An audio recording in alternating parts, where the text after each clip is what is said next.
देखिए कितना 70 साल का वक्त लगा था देश को तरक्की के राह पर लाने में, और 7 साल लगे हैं देश को इस सरकार ने उल्टा कर दिया है। बिल्कुल आज जो है पैदल कर दिया है, हर इंसान को पैदल कर दिया है। देखिए ये सारे मुद्दों को इसी एक चीज़ पर ढक देते हैं कि हिंदू मुस्लिम कर दीजिए, तो सारे मुद्दे वहीं ख़त्म हो जाते हैं। वो सब जो है इसी चीज़ में आकर उलझ जाते हैं और सारे मुद्दे ये इसी पॉलिटिक्स में कामयाब हो जाते हैं। ये धर्म के आधार पर ये राजनीति कर रहे हैं। पर अब जो है देश समझ चुका है, हमारा देश धर्मनिरपेक्ष देश है और वो रहेगा। ये जनता समझ चुकी है कि हमें इस तरह से नहीं लड़ना है। पर ये पॉलिटिक्स बार बार की जाती है चंद लोगों को मोहरा बनाकर, और जो है ये मीडिया पर इस चीज़ को उठाया जाता है। मीडिया जो एक्चुअल में जो मुद्दे हैं, महंगाई का मुद्दा है, पेट्रोल का मुद्दा है, पेट्रोल 100 पर हो चुका है, लोगों ने गाड़ियाँ चलानी छोड़ दी हैं, साइकिल पर दोबारा आ गए हैं, पर मीडिया जो है ये चीज़ें नहीं दिखाती है। सिर्फ एक अगर किसी की दाढ़ी कट गई है और वो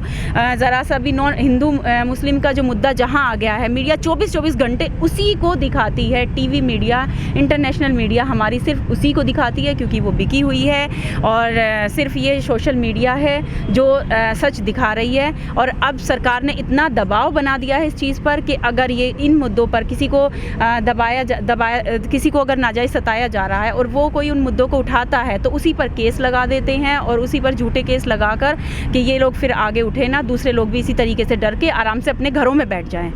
जी नहीं, देखिए ये सिर्फ कुछ लोग ही हैं जो इन लोगों के साथ हैं। अभी अगर ऐसा होता, काफ़ी टाइम तक सरकार ने बेवकूफ़ पब्लिक को बना लिया, देश की आवाम को बना लिया अपनी बातों से, हर तरह से, पर कोई भी इतना बेवकूफ़ नहीं है, सब समझ चुके हैं। तो उसका एक एग्जांपल आज बंगाल में हम देख सकते हैं कि बंगाल में फिर से ममता जी आई हैं और बीजेपी को बुरी तरीके से हराया गया है।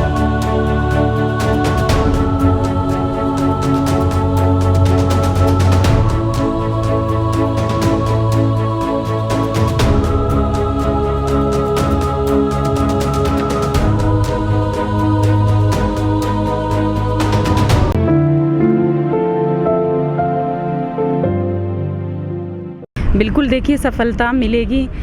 सरकार अगर नहीं सुनेगी तो हमारा इरादा है इस सरकार को बदल के दूसरी सरकार लाएंगे और वो हमारी इन शर्तों को कबूल करेगी और ये किसान विरोधी तीनों कानूनों को रद्द करेगी। लेकिन जब किसान यहाँ पे आंदोलन करने आए थे शुरुआत में नवंबर के महीने में, तो वो कहते थे कि हम जो है इस किसान कानून है इनको ख़त्म करा कर जाएंगे, और आप कह रही हैं कि सरकार को हटा कर जाएंगे। क्योंकि हमने बहुत कोशिश कर ली, सरकार मानने वाली नहीं है, सरकार ढीठ है और सरकार सिर्फ अपना फ़ायदा देखती है। अगर सरकार ये तीनों किसान विरोधी कानून वापस लेती है तो सरकार को कहीं ना कहीं दिख रहा है कि उन्हें झुकना पड़ रहा है, तो ये सरकार झुकना नहीं चाह रही है। तो इसलिए अब हमें लगता है इतना लंबा वक्त हो चुका है तो ये सरकार ऐसे सुनने वाली नहीं है, क्योंकि जनता ही सरकार को बनाती है और अब ये सरकार नहीं सुन रही है तो अब हम सरकार को ही बदलेंगे। मैम आप ये कह रहे हैं कि सरकार को बदलेंगे, लेकिन ये जो मोदी सरकार है बहुत मजबूत इनको बहुमत मिला हुआ है देश में।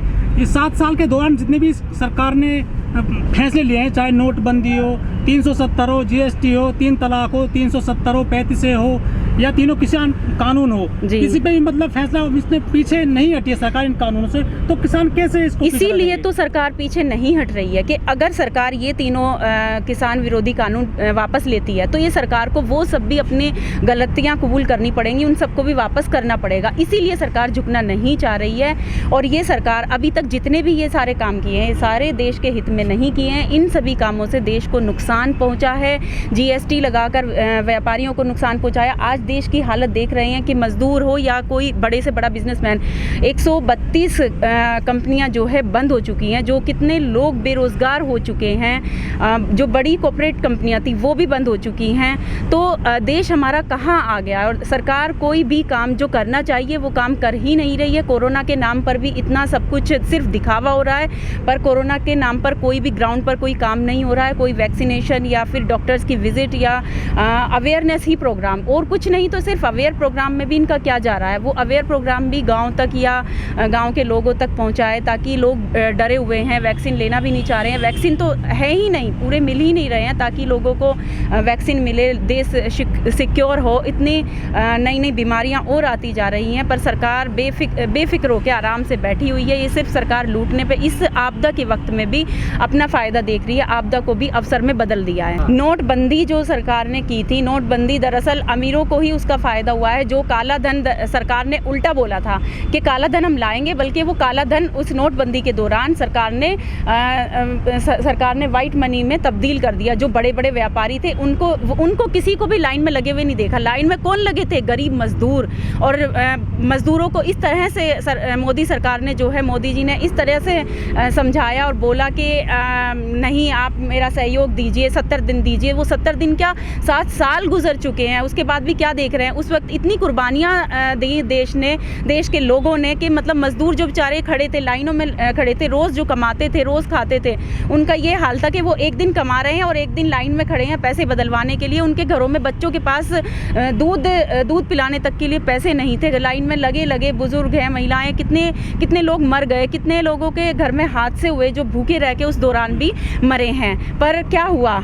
कुछ भी नहीं हुआ। वो सब उल्टा, बल्कि सरकार ने काला धन सफ़ेद बिल्कुल भी नहीं उतरी है सरकार ने, बल्कि अपने नहीं, सिर्फ चंद पूंजीपतियों को फ़ायदा पहुंचाया है, जो 1% है। पूरे देश को उन लोगों को बेच दिया है। बिल्कुल, देखिए उस वक्त यही लोग थे कि सरकार को दोबारा चुना, और कुछ लोगों ने जो है, ज़्यादा लोगों ने नहीं, कुछ ईवीएम में ये लोग गड़बड़ करते हैं और पूरे के पूरे पोलिंग कैप्चर कर लिया करते थे जो ये सरकार आई है। और इसी तरीके से धोखाधड़ी से ये सरकार बार बार बनती गई है, पर अब ऐसा नहीं होगा। लोग अवेयर हो चुके हैं। मैडम, पूरे देश में बेरोजगारी है, जीडीपी बहुत डाउन है, 40 साल के रिकॉर्ड टूट गए हैं बेरोजगारी के, महामारी भी है, लेकिन फिर भी कुछ लोग कहते हैं कि मोदी जी के हाथ में मजबूत है, देश मजबूत हाथों में है, इसके अलावा कोई दूसरा विकल्प नहीं है मोदी के अलावा। क्या लोगों को कुछ ऐसा मतलब दिख रहा है मोदी में? देखिए, कुछ नहीं दिख रहा है। सिर्फ ये चंद लोग कहते हैं कि मोदी जी को भगवान की तरह मानते हैं, पर ऐसा नहीं है। अगर मानते हैं तो आज पूरा का पूरा देश सड़कों पर क्यों है? पूरा देश सड़कों पर है, सब भूखे मर रहे हैं। गरीब लोग सब शहरों से लौटकर गांव की तरफ जा चुके हैं। गांव में भी सिर्फ एक हमारे पास ज़रिया जो है वो खेती का ही ज़रिया है, जो कि इंसान गांव में भूखा नहीं मरता है, वो कुछ ना कुछ खा के अपना पेट भर लेता है। पर शहरों में बहुत बुरी हालत हो चुकी है। हम विरोध करेंगे, अभी हमारा विरोध होगा, इस पर भी, महंगाई पर भी बहुत ज़बरदस्त विरोध होगा, और महिलाएँ भी इसमें बड़ी तादाद में शामिल होंगी, क्योंकि स्मृति ईरानी जी जो 400 का जब सिलेंडर था, तब वो कहती थी कि सिलेंडर महंगा है। आज सिलेंडर 1000 रुपये का हो चुका है, तो आज कहाँ हैं वो? आज क्यों नहीं कह रही हैं कि सिलेंडर महंगा हो चुका है? सिलेंडर ने, मोदी सरकार ने जो है सिलेंडर फ्री में कनेक्शन दिए हैं, और ये कह के कि फ्री में मैंने इतने घरों में जो है चूल्हा दे दिया है। बाकी उनको रिफ़िल कराने के लिए महिलाओं के पास पैसे ही नहीं है, तो वो कहाँ से रिफ़िल कराएं? वो आज ऐसे के ऐसे डेमो की तरह रखे गए हैं। जैसे आप कार्यकर्ता हैं, एक्टिविस्ट हैं, क्या आपको डर नहीं लगता कि दिशा रवि जैसे लोग हैं जेल में चले जाते हैं, एफआईआर हो जाती है? नहीं, देखिए, हमें डर नहीं लगता। अगर हमें डर लगेगा तो फिर हम घर बैठ जाएंगे, और फिर देश की आवाज़ उठाने वाले लोग ही ख़त्म हो जाएंगे। और हमें पता है कि जब पुराने वक्त में हमारे जैसे ही लोग रहे हैं, भगत सिंह जैसे और महात्मा गांधी जैसे, उन्हीं लोगों ने आवाज़ उठाई है, और वो हर तरीके से उनको दबाया जाता है, हर तरीके से जो है साम दाम दंड भेद हर तरह से दबाया जाएगा। हर कोशिश की जाएगी कि ये आवाज़ ना उठाएं, पर अगर आवाज़ उठानी बंद हो जाएगी तो इंसाफ की बात कौन करेगा? और फिर तो अत्याचार बढ़ता ही जाएगा।